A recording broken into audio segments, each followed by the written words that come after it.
ദൈവത്തിന് മഹത്വം. നമ്മുടെ പ്രതിദിന ആഹാരം ഡിസംബർ 9. സഭ ആയിരിക്കുക. ചിലർ ചെയ്യുന്നതുപോലെ നമ്മുടെ സഭായോഗങ്ങളെ ഉപേക്ഷിക്കാതെ തമ്മിൽ പ്രബോധിപ്പിച്ചുകൊണ്ട് അന്യോന്യം സൂക്ഷിച്ചുകൊള്ളുക. കോവിഡ്-19 മഹാമാരി സമയത്ത് ഡേവും കാർലയും ഒരു ഭവന സഭയ്ക്കായി മാസങ്ങളോളം അന്വേഷിച്ചു. ആരോഗ്യ മാർഗനിർദ്ദേശങ്ങൾ പാലിക്കുന്നതിനു വേണ്ടി വിവിധ വ്യക്തിഗത അനുഭവങ്ങളെ പരിമിതപ്പെടുത്തിയത് അന്വേഷണത്തെ കൂടുതൽ ബുദ്ധിമുട്ടാക്കി. യേശുവിലുള്ള വിശ്വാസികളുടെ ഒരു കൂട്ടവുമായുള്ള ബന്ധത്തിനായി അവർ കൊതിച്ചു. ഒരു സഭ കണ്ടെത്തുന്നതിന് ബുദ്ധിമുട്ടുള്ള സമയമാണ്.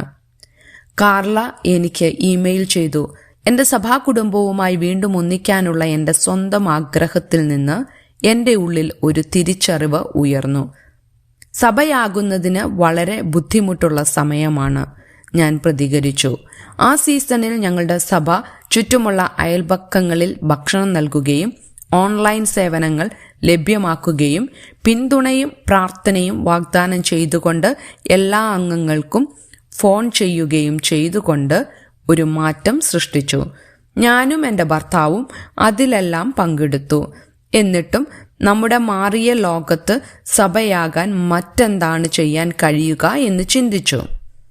എബ്രായർ 10:25 എഴുത്തുകാരൻ വായനക്കാരെ ഉദ്ബോധിപ്പിക്കുന്നു. ചിലർ ചെയ്യുന്നത് പോലെ നമ്മുടെ സഭായോഗങ്ങളെ ഉപേക്ഷിക്കാതെ തമ്മിൽ പ്രബോധിപ്പിക്കുക. ഒരുപക്ഷെ പീഡനം നിമിത്തം അല്ലെങ്കിൽ തളർന്നു പോയതിൻ്റെ ഫലമായി പോരാടുന്ന ആദ്യകാല വിശ്വാസികൾക്ക് സഭയായി തുടരാൻ ഒരു പ്രോത്സാഹനം ആവശ്യമായിരുന്നു. ഇന്ന് എനിക്കും ഒരു പ്രോത്സാഹനം വേണം. നിങ്ങൾക്കോ? സാഹചര്യങ്ങൾ മാറുമ്പോൾ, സഭയെ നാം അനുഭവിച്ചറിയുമ്പോൾ നാം സഭയായി തുടരുമോ?